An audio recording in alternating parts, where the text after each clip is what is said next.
Previously on Lost in the Blue Mountains. The group hiked for more than half the day and finally made it to the Blue Mountains. Reach. They filled their bellies, chat, laugh, and even played some games and enjoyed the fresh air on top of the mountains. They took plenty of selfies to look back on, and soon it was time to go.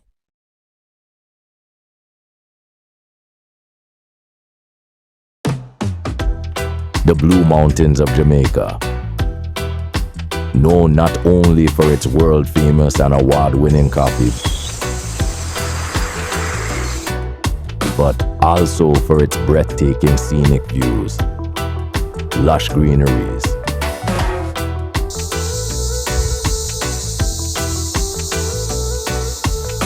and its exotic species.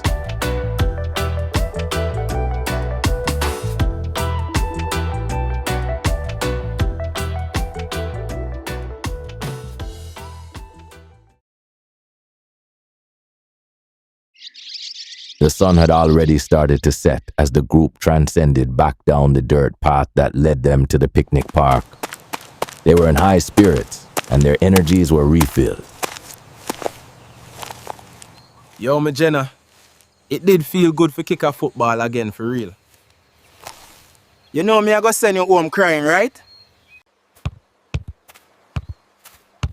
That sound like we have a little one-on-one match coming soon.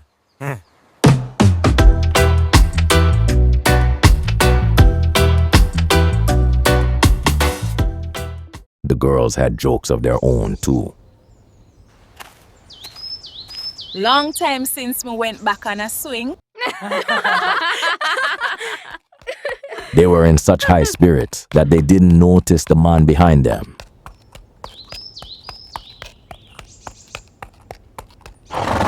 They jumped, he said, coming from the picnic park. Immediately, Vin and Tony stood on guard as they saw the machetes. How far you going? We going to Kingston, said Tony. Wha? The man said. Well, hurry up and make your way down, off the mountains. You have a far way to go, and it's almost dark. And careful going down, cause this place not nice after dark.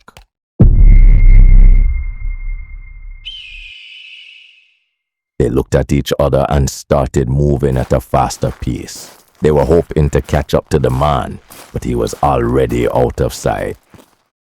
They listened for sounds of the donkey's hoof, but heard nothing. I have to pick up the pace. We all heard what that man said.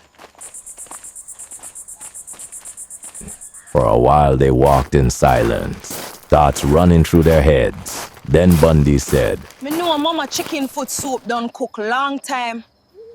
They burst out laughing. Their laughter echoes through the trees. A light breeze started to blow, and it caused the sugarcane leaves to rustle as if they were whispering to them, trying to tell them something.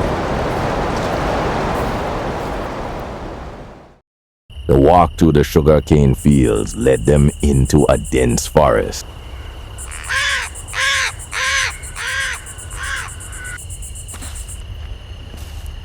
Lord God, are we with them now? The warmth from the sun was all gone now, and the thin, cool mountain air made Jules shiver. All right, let's stop and check our bearings, Tony said. Yeah, man, replied Vin. He was getting frustrated, but somehow always managed to keep a cool head. We walking for a long time now. We should be close to somewhere we recognize from hiking up here in the day. That's true, Bundy agreed. Make me check the map, Tony said as he reaches into his pocket. A look of shock came over his face. The map was not there. He felt in his pocket again, but came out with nothing. Tony felt his legs weakened. He found a fallen tree limb and sat on it. He sighed. Group once excited and sure, now realizing they were lost. 1 minute they on a path heading down. And the next thing you know, they seemed to be trapped in the middle of nowhere.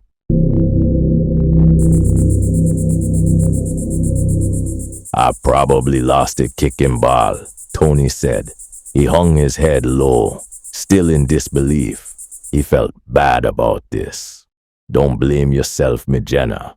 We were all enjoying ourselves, said Vin, as he gave Tony a reassuring pat on his shoulder. They have been best friends since primary school, and he knows how responsible Tony is. So he knows that he wasn't handling this too well in his heart. We just have to keep moving. They all agreed. They gathered their things.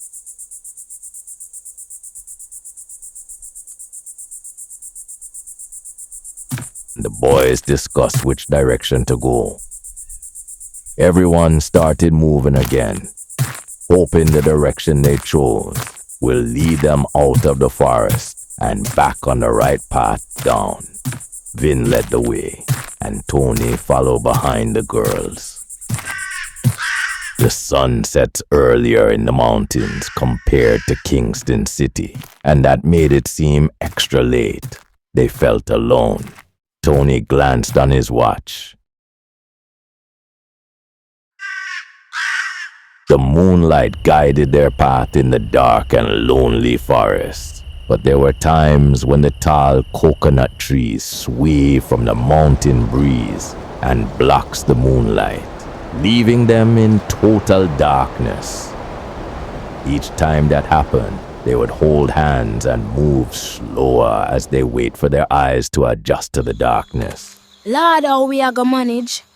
We have far to go. Trying to keep everyone in good spirit. With an assuring voice, Tony answered. Slowly but surely. They gingerly walked through the forest. Suddenly, there was a big clang, and Vin shouted, "Yes, Lord!" They all froze in their tracks. "Lord have mercy," Chell said loudly. Tony shouted, "Yo, Jenna!" One of Vin's trekking pole hit on a large rock, which are usually found on dirt paths below the mountains. "We out of the forest," Vin shouted. Their laughter echoes with his triumphant cry in the late evening air as they emerged, all the way out of the forest and onto the dirt path. They gathered around and thanked the Lord for guiding them so far, and asked him to guide and protect them the remainder of the journey. This was only halfway of the journey, but they felt strong in their spirits after finding their way out of that forest. They were happy to be on the dirt path once again. Jules started singing a popular reggae song, and one by one they joined in. The fellows stopped to do a dance move and clowned around a bit to see who was better at it, as the girls laughed and cheered them on. They started back on the journey as they sang that reggae song with strong hearts. The light of the moon continued to light their way as they kept at a good pace and covered a lot of grounds. They finally came to a flat trail and decided to pause and quench their thirst.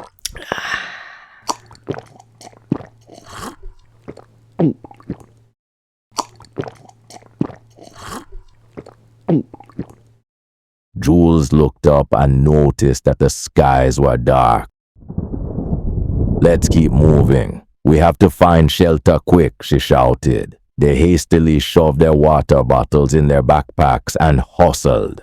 Thunder rumbles in the distance as they ran, hoping to find some kind of shelter under a tree along the way, their feet crunching on pebbles on the dirt path. It never seemed to end for them. An old run-down-looking barn in the distance caught Shell's attention. She pointed to it and shouted, "Look!" Just as she said that, the rain came pouring down. They ran towards it but couldn't beat that heavy downpour.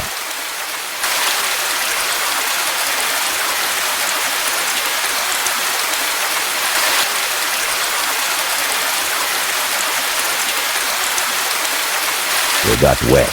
Vin got there first and pulled the door open. He quickly scanned the inside as they all stepped in quickly, happy for a shelter from the rain. The smell of animal fur mixed with the dampness inside was strong. Tony and Vince looked around some more as the girls sat on a wooden bench near the window. They were wet and tired.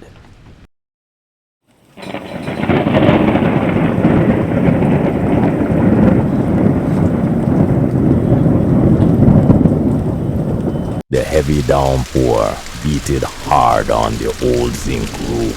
Vin walked over to a ladder leaning against the wall and rested his backpack against it. The girls sat in silence. He rested one foot on the lower rung and stared in space. Tony took his phone from his pocket and used the palm of his hand to wipe rainwater from the face of it.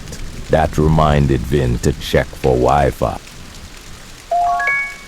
They knew there wouldn't be any connection this far up in the mountains, not with all these trees and bushes. So at the picnic park, they agreed to turn all phones off so they could save whatever little juice they had left in case of any emergency. The girls checked theirs as well. They find themselves looking back at the photos they took at the picnic park, and they were amused.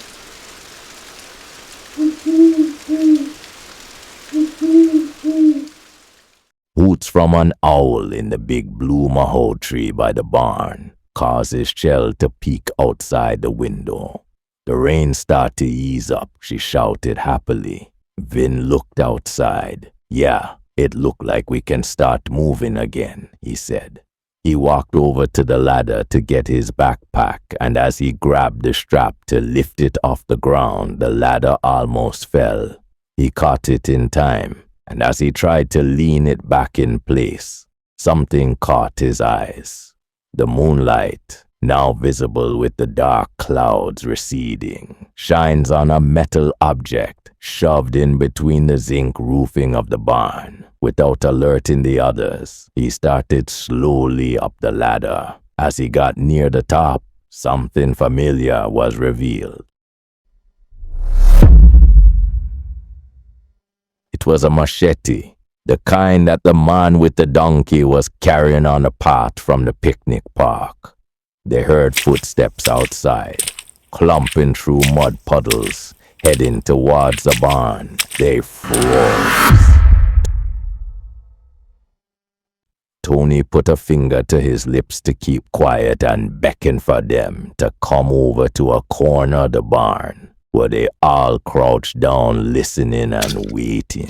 They could hear chopping and crunchy sounds outside the window, and their hearts pounded fast. There was a lot of movements and slushing around in puddles, and then the footsteps started moving away from the barn. As the footsteps faded, Vin slowly stood up halfway upright and tiptoed to the barn door and peeked around the side. It was the man with the donkey that they had met earlier in the evening. He was feeding his donkey cabbage leaves. Vin signaled for them to hurry out.